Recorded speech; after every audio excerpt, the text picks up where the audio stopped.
Hello everyone, आशा है कि आप सभी स्वस्थ होंगे। तो आज जो स्टोरी मैं आपको सुनाने वाली हूँ उसे सुनने के बाद आपके रोंगटे खड़े हो जाएंगे। तो चलिए बिना ज़्यादा देर किए ये कहानी शुरू करते हैं। मैं जब कोचिंग से निकलकर घर की तरफ बढ़ रहा था तो एक जगह काफ़ी भीड़ इकट्ठी हो रखी थी। ये एरिया हमारे छोटे से कस्बे का थोड़ा आउटर एरिया था, जहाँ मज़दूरों ने अपनी झुग्गी झोपड़ी बना रखी थी। इतनी भीड़ को देखकर मैंने और मेरे दोस्तों ने भी अपनी साइकिल की स्पीड धीमी कर दी। हम लोग देखने की कोशिश कर ही रहे थे कि क्या चल रहा है कि तभी एक पुलिस वाले ने हमारे सामने आकर कहा, "ए बच्चों, साइकिल यहाँ मत रोको। उस सीरियल किलर ने यहाँ पर एक और कांड कर दिया है। एक और कोचिंग के बच्चे की कटी गर्दन मिली है। आप लोग सीधे अपने घर चले जाओ।" हम लोग ये सुनकर एकदम से सख्ते में आ गए थे। ये चौथी बार था जब हमारे कस्बे में ऐसी कोई हत्या हुई थी। अब तक इस सीरियल किलर ने 4 16-17 साल के लड़कों का सिर काटा था, जिसमें से 2 मज़दूरों के बच्चे थे और 2 हमारी बगल वाली कोचिंग में पढ़ने वाले लड़के। केस बहुत ही ज़्यादा कॉम्प्लिकेटेड था क्योंकि इन चारों बच्चों का ही आपस में कोई कनेक्शन नहीं था सिवाय उम्र के। इस वजह से हम दोस्तों में भी बहुत ज़्यादा डर फैल गया था।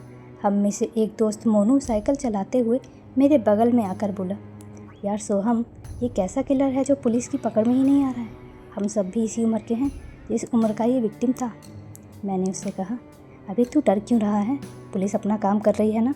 किलर जल्द से जल्द पकड़ में आ जाएगा।" मैं और मेरे दोस्त तेज़ी से कस्बे के अंदर घुसकर अपने अपने घरों में चले गए। लेकिन अगले ही दिन मुझे पता चला कि जिस लड़के का कटा हुआ सिर पुलिस वालों को कल मिला था वो दरअसल हमारी ही कोचिंग का एक लड़का था। इस वजह से हमारी कोचिंग एक हफ्ते के लिए बंद कर दी गई थी, लेकिन हमें अपने अपने घरों में भी बहुत डर लग रहा था। रात को मैं अपने बेडरूम में ही था कि तभी मुझे बाहर कोई साया शॉल में लिपटा दिखाई दिया। खिड़की से बाहर हमारी कॉलोनी का चौराहा दिख रहा था, जहाँ एक ही स्ट्रीट लाइट थी। 12 बज चुके थे, इसलिए सारी दुकानें भी बंद थी और लोग भी अपने अपने घरों में बंद थे। ऐसे में किसी इंसान को शॉल ओढ़कर घूमते देखना थोड़ा अजीब तो था। वो आसपास के घरों पर टॉर्च मारकर कुछ देख रहा था। मुझे थोड़ा डर लगने लगा था। मैं समझ गया था कि ये वही हत्यारा हो सकता है जिसने हमारे कस्बे में इतना आतंक फैला रखा है। मैंने खिड़की के बाहर अच्छे से झांक कर देखने की कोशिश की, लेकिन साया ना जाने कहाँ अंधेरे में गुम हो गया था। उसके बाद हमारी पूरी कॉलोनी में एक लड़की के चीखने की आवाज़ गूंजी। वो आवाज़ सुनकर मैं और मेरे मम्मी पापा तुरंत घर से बाहर की तरफ भागे। इतनी देर में बाकी घरों के लोग भी चीख सुनकर बाहर निकल आए थे। सामने शर्मा जी के घर से चीख की आवाज़ आई थी। दरवाजे पर बैठी सीमा आंटी का रो रो कर बुरा हाल था। वो बोली, "उस दरिंदे ने मेरी बेटी का भी सिर काट दिया। मेरी सुनीता का सिर ही छोड़ा बस उसने।" हम आसपास खड़े सभी लोग एकदम शॉक थे। हम सबको खड़े खड़े लगभग 20 मिनट हो चुके थे। तभी किसी डायरेक्शन से सिन्हा अंकल एकदम से भागते हुए उसी तरफ आए। वो पुलिस सुपरिटेंडेंट थे। उन्होंने उस महिला से कहा, "आप चिंता मत कीजिए बहन जी, जिसने भी आपकी बच्ची और हमारे कस्बे के बाकी बच्चों के साथ ऐसा किया है वो जल्द ही पकड़ा जाएगा। वैसे वो आपके घर में घुसा कैसे? क्या आपने दरवाज़ा खुला रखा था? और अगर घुस गया तो आपके देखे बिना बाहर कैसे निकला?" ये सुनकर उस औरत ने कहा, "हम लोग घर का दरवाज़ा अच्छे से लॉक करके सोते हैं, ना जाने वो कैसे अंदर आ गया।" उसके बाद कमरे में से मेरी बेटी के चीखने की आवाज़ आई। जब मैं उसके कमरे में गई तो बेड पर उसका कटा हुआ सिर पड़ा हुआ था और कमरे की खिड़की खुली हुई थी। ओह, मतलब वह खिड़की से ही बाहर निकल गया होगा। उसने सिर्फ सिर छोड़ा और वो पूरी बॉडी लेकर बाहर निकला। एक बॉडी के साथ खिड़की से कूदकर पहली मंजिल से ग्राउंड फ्लोर तक आ पाना कोई आसान काम नहीं है। ये सीरियल किलर बहुत मजबूत लगता है। मैं पास के थाने में खबर करता हूँ। सिन्हा अंकल ने थाने में खबर कर दी और कुछ ही देर में पुलिस भी वहीं आ गई। हम सब कॉलोनी वालों की आंखों से नींद उड़ चुकी थी, इसलिए हम लोग वहीं खड़े हुए थे। अचानक पड़ोस में रहने वाला मेरा दोस्त वैभव मेरे पास आया और बोला, "यार ये सिन्हा अंकल कुछ गड़बड़ हैं।" मैंने उसकी तरफ देखकर पूछा, "ये क्या बोल रहा है? तुझे पता है कि वो कौन है? सुपरिटेंडेंट है वो?" वैभव ने सिर हिलाकर कहा, "मुझे पता है, लेकिन जब से उनकी वाइफ कैंसर से मरी है वो कुछ अलग थलग से रहने लगे हैं। मेरे पापा तो उनके दोस्त ही हैं ना, इसलिए मैं कभी कभार उनके घर पर सामान देने जाता हूँ। वहाँ का माहौल सच में बहुत डरावना हो गया है। सिन्हा अंकल कुछ तंत्र मंत्र का सामान अपने घर में रखते हैं। कुछ लोगों का कहना है कि वो अपनी वाइफ को फिर से जिंदा करना चाहते हैं, जिसके लिए वो तंत्र मंत्र का सहारा ले रहे हैं। मैं वैभव की बात सुनकर चौंका ज़रूर था, लेकिन उसकी बात में कुछ सच्चाई तो थी। सिन्हा अंकल की वाइफ जब तक जिंदा थी वो हम बच्चों से काफ़ी घुल मिल कर रहते थे, लेकिन अब तो वो बहुत कम ही बाहर दिखते हैं। मैं अपने ख्यालों में ही खोया था कि तभी वैभव ने कहा, अगर हमने अपने शक के बारे में अपने पेरेंट्स को बताया तो वो हमारी बात नहीं मानेंगे। सब सिन्हा अंकल की बहुत इज्जत करते हैं, लेकिन अगर हम कुछ सबूत जुटा पाएँ तो शायद वो हमारी बात का विश्वास करें। मैंने अपना सिर खिंचाते हुए पूछा, लेकिन हम सबूत इकट्ठा करेंगे कैसे? वैभव ने ये सुनकर कहा, सिन्हा अंकल के घर के पीछे वाले पार्क के पास एक वेयर हाउस है। मैंने उन्हें कई बार उस तरफ जाते देखा है। वो पार्क बस कुछ ही कदम दूर है, लेकिन रात के वक्त वहाँ कोई आता जाता नहीं है। मुझे पूरा यकीन है कि अगर हम वेयर हाउस की जांच करेंगे तो ज़रूर कोई ना कोई सबूत मिलेगा। सिन्हा अंकल तो वैसे भी पुलिस के साथ यहाँ बिजी हैं और हम सबके पेरेंट्स भी यहीं पर हैं। हम दोनों के पास यही मौका है सच पता करने का। वैभव की बात में दम तो था। उस पुराने वेयर हाउस को मैंने भी देखा था और वो एकदम पास में था। वहाँ जाकर लाश छिपाकर वापस आने में कोई ज़्यादा टाइम नहीं लगता, लेकिन मुझे रात में वहाँ जाने में डर लग रहा था। वैभव को भी मेरा डर महसूस हो गया था। उसने कहा, तुझे पता है ना कि उस सीरियल किलर की वजह से मेरे घर में कितनी बड़ी ट्रेजेडी हुई है, तू फिर भी मेरे साथ नहीं जाना चाहता वहाँ। उसकी बात सही थी। आखिर वैभव की बहन भी उस सीरियल किलर का शिकार बनी थी। इनफैक्ट उसका सबसे पहला शिकार वैभव की बहन ही थी। मुझे लगा कि वैभव को जस्टिस तो मिलना ही चाहिए। सबकी नज़रों से बचकर मैं वैभव के साथ उस सुनसान पार्क के पीछे बने वेयर हाउस की तरफ चलने लगा। उस वेयर हाउस की छत टीन की थी। उसके पास जाते ही हमें कुत्ते बिल्लियों के रोने की आवाज़ सी आई। मुझे डर लगने लगा था, लेकिन वैभव बेधड़क आगे बढ़ रहा था और वेयर हाउस पर लगे पुराने से ताले को ईंट मारकर उसने तोड़ दिया।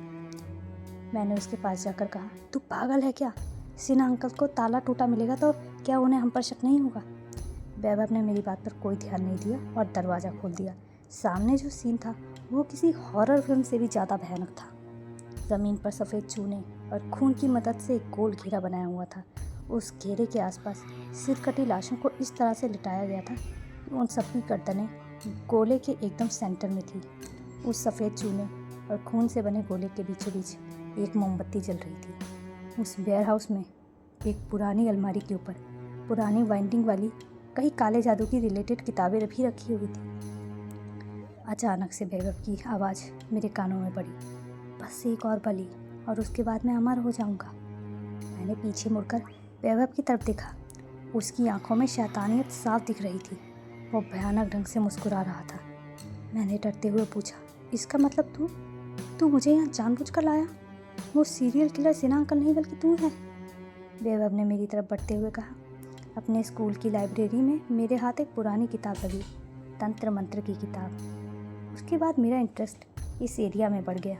इंटरनेट पर घंटों घंटों में तंत्र विद्याओं के बारे में पढ़ने लगा और फिर तभी एक तांत्रिका से मैं मिला और उसने मुझे एक खास तरह की तांत्रिक क्रिया के बारे में बताया, जिसके चलते एक निश्चित वक्त में 18 साल से कम के लड़के लड़कियों की बलि देने से इंसान हमेशा के लिए अमर और शक्तिशाली हो जाता है। शुरुआत मैंने अपनी बहन से ही की थी। उसके बाद खुद एक कोचिंग का स्टूडेंट होते हुए नाबालिग लड़के लड़कियों को अकेले ले जाकर उन्हें मारना मेरे लिए काफ़ी आसान था। इस प्रक्रिया में इंसान की हत्या करके उसकी गर्दन को उसके धड़ से अलग करना पड़ता है और इस दौरान कुछ मंत्र बोलने पड़ते हैं। मंत्रों को बोलते हुए अगर सिर को धड़ से अलग कर दिया जाए तो आप सामने वाले इंसान की आत्मा की शक्ति को ग्रहण कर सकते हैं। सिन्हा अंकल पर शक डाइवर्ट करना आसान था, क्योंकि अपनी वाइफ की डेथ के बाद वो सबसे अलग थलग जो हो गए थे। मैंने उसकी तरफ देखकर कहा, तू पागल हो गया है क्या? खुद अपनी ही बहन की जान ले ली तूने और हमारे कोचिंग के लड़के लड़कियों को भी मारा तूने। किस लिए? बस एक अंधविश्वास के चलते? वैभव जी कहा, अंधविश्वास नहीं है ये, तंत्र भी एक विज्ञान है। इसी विज्ञान के दम पर मैं इतना शक्तिशाली बन पाया कि आज एक लड़की की गर्दन काटकर छत से इतनी ऊंची बिल्डिंग से नीचे कूद गया उसकी लाश को लेकर। 9 बलियों से मिली शक्ति ने मुझे किसी भी आम इंसान से ज़्यादा शक्तिशाली बना दिया है। अब तेरी बलि लेकर मैं हमेशा के लिए अमर हो जाऊंगा। मैंने वहाँ से भागने की कोशिश की, लेकिन वैभव एकदम से मेरे सामने आया और मेरी गर्दन को पकड़कर मुझे हवा में ऊपर उठा लिया। मुझे उस वक्त उसका हाथ स्टील की तरह मजबूत लग रहा था। उसने अचानक कुछ मंत्र पढ़ने शुरू कर दिए। उसने एक हाथ से मुझे हवा में उठा रखा था और उसके दूसरे हाथ में एक बड़ा सा चॉपर था जिससे नारियल काटा जाता था। उसका चॉपर हवा में लहराया ही था कि तभी कहीं से गोली चली। वैभव के हाथ का शिकंजा मेरी गर्दन से हटा और मैं ज़मीन पर गिरकर खांसने लगा। मैंने देखा कि सिन्हा अंकल पीछे बाकी कॉलोनी वालों के साथ खड़े थे। उन्होंने ही वैभव पर गोली चलाई थी। वैभव रुका नहीं और मंत्र पढ़ते हुए सिन्हा अंकल की तरफ चौपड़ लेकर बढ़ने लगा। पीठ पर लगी गोली का उस पर ज़्यादा कोई असर नहीं हुआ, जो देखकर सभी लोग चौंक गए थे। सिन्हा अंकल ने एक के बाद एक कई गोलियां वैभव के ऊपर चला दी।